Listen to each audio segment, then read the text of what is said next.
பாஜக அதிமுகவோட கூட்டணி வச்சிருக்கிற கட்சிகள், கூட்டணி வச்சிருக்கக்கூடிய தலைவர்கள், நீங்களே யோசிச்சு பாருங்க. ஒவ்வொருத்தரும் இன்னொரு எப்படி எல்லாம் புகழ்ந்து பேசுனாங்க 2 மாசத்துக்கு முன்பு, 3 மாதங்களுக்கு முன்பு. நான் என்ன சொன்னாங்கன்னு மட்டும் சொல்றேன், யார் பேசுனாங்கன்னு நீங்களே கண்டுபிடிச்சுக்கோங்க.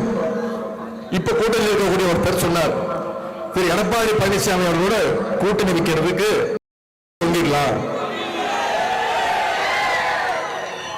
சொன்னது யாரு?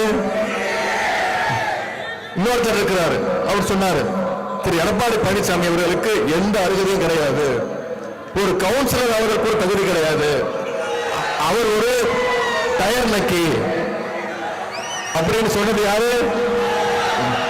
இந்த லட்சணத்துல தமிழ்நாட்டுக்கு டபுள் இன்ஜின் சர்க்கார் வேண்டும் திரு மோடி சொல்றாரு. திரு மோடி அவர்களே, முதல்ல இந்த வண்டியோட டயர்களை பாருங்க. தமிழ்நாட்டில் நீங்க கூட்டு சேர்ந்துக்கக்கூடிய எல்லாருமே பஞ்சரான டயருங்க. உங்களுடைய பஞ்சரான டயர்களும் பங்கன் ஆகாத டப்பா இன்ஜினும் தமிழ்நாட்டில் என்னைக்கு ஓடவே ஓடாது. இன்னைக்கு எடப்பாடி பழனிசாமி மிகப்பெரிய ஒரு அடிமையாக, பாஜகவுடைய அடிமையாக வலம் வந்து கொண்டிருக்கிறார். இவங்க இப்படி இன்னொரு பக்கம் யாருக்கும் எந்த பயனும் இல்லாம ஒரு கோஷ்டி சுத்திட்டு இருக்கு. வெறும் சத்தம், ஒரு கொள்கை, லட்சியம், ஒரு கோட்பாடு எதுவுமே இல்லாம அப்படின்னா என்னன்னே தெரியாம ஒரு கூட்டம் சுத்திட்டு இருக்கு. அரசியல்னா ஏதோ என்டர்டைன்மெண்ட் நினைச்சிட்டு இருக்காங்க.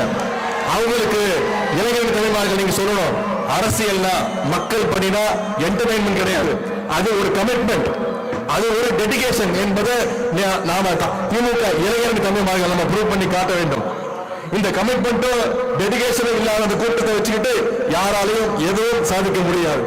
ஆகவே இப்படி பாசிஸ்டுகளையும் பழைய புதிய அடிமைகளையும் வீழ்த்த வேண்டிய பொறுப்பு இங்க வந்திருக்கக்கூடிய இளைஞர் கண்ணியமார்கள் நாம ஒவ்வொருத்தருக்கும் இருக்கு. டெல்லிக்கும் தமிழ்நாட்டுக்கும் இடையே நடக்கப்போற போர் தான் வருகின்ற சட்டமன்ற தேர்தல் என்பதை நாம மனசில் வச்சுக்கிட்டு செயல்பட வேண்டும். இந்த போர்ல தமிழ்நாட்டை காக்க போகின்ற முன்கள பணியாளர் சோல்ஜர்ஸ் நீங்க தான், முன்கள வீரர்கள் நீங்க தான். சமீபத்தில் ஒன்றிய அரசு பட்ஜெட் தாக்கல் பண்ணிச்சு, பார்த்திருப்பீங்க. அந்த பட்ஜெட்ல தமிழ்நாட்டுக்கு ஒரு திட்டத்தை கூட அறிவிக்கல.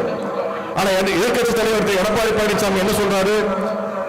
ஒன்றிய அமைச்சர் பட்ஜெட்டை முழுசா படிச்சு கூட முடிக்கல.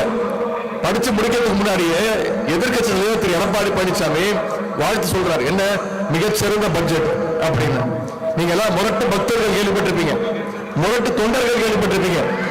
எங்கேயாவது திரு எடப்பாடி பழனிசாமி மாதிரி ஒரு முரட்டு அடிமையை எங்கேயாவது பார்த்திருக்கீங்களா? ஜாடிக்கு ஏற்ற மோடின்னு சொல்லுவாங்க, மோடிக்கு ஏற்ற அடிமையாக இன்று திரு எடப்பாடி பழனிசாமி அவர்கள் ஒரு சிறந்த அடிமையாக விளங்கிக் கொண்டிருக்கிறார்.